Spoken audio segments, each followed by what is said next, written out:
नमस्कार। इस अंक में आप सभी का बहुत बहुत स्वागत। जरा आप कल्पना कीजिए कि यदि आपने किसी आवेदन में गलत कैटेगरी भर दिया है, अर्थात ओबीसी कैटेगरी भर दिया है, लेकिन आप ओबीसी प्रमाण पत्र जमा करने में सक्षम नहीं हो पाए हैं।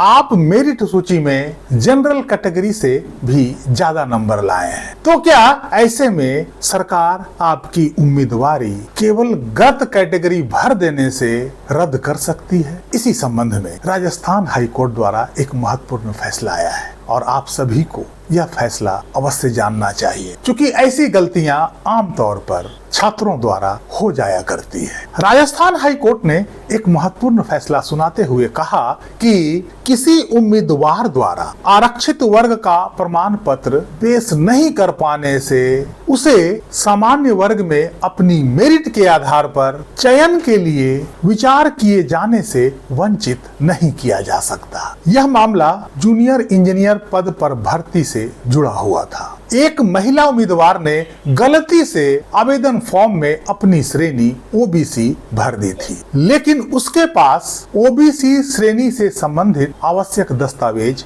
नहीं थे। दस्तावेज सत्यापन के दौरान यह बात सामने आने पर उसकी उम्मीदवारी खारिज कर दी गई। मामला राजस्थान हाई कोर्ट पहुंचा। हाई कोर्ट में इस केस की सुनवाई कर रहे थे जस्टिस अरुण मोंगा और जस्टिस आशुतोष कुमार की खंडपीठ। याचिकाकर्ता ने हाई कोर्ट में दलील दी कि उसके अंक जनरल कैटेगरी के कट ऑफ से ऊपर है, इसलिए ओबीसी प्रमाण पत्र नहीं होने के बावजूद उसे सामान्य वर्ग में उसकी मेरिट के आधार पर चयन के लिए माना जाना चाहिए। उसे भले ही आरक्षण का लाभ नहीं मिलेगा, लेकिन जनरल कैटेगरी में मेरिट से मुकाबला कर सकती है। वहीं राज्य सरकार ने इसका विरोध करते हुए कहा कि उम्मीदवार आवेदन फॉर्म में की गई घोषणा से बंधी होती है और चयन प्रक्रिया पूरी होने के बाद श्रेणी बदलने के अनुमति देने से पूरी मेरिट लिस्ट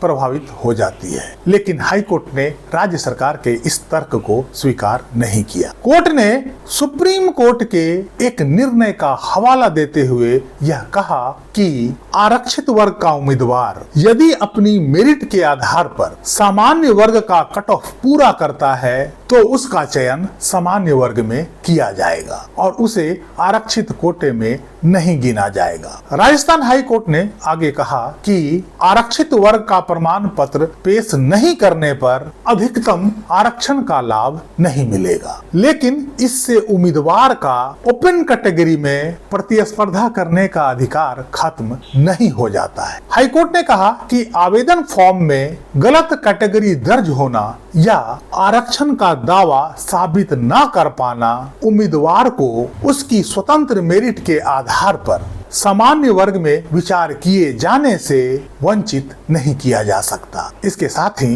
कोर्ट ने याचिकाकर्ता की अपील को स्वीकार करते हुए राज्य सरकार को निर्देश दिया कि याचिकाकर्ता की उम्मीदवारी पर जनरल कैटेगरी में उसकी मेरिट के आधार पर विचार किया जाए। कैसा लगा निर्णय कमेंट करके जरूर बताइएगा। वीडियो को लाइक कीजिएगा, चैनल को सब्सक्राइब कीजिएगा। मिलते हैं अगले अंक में, तब तक के लिए जय हिंद, वंदे मातरम।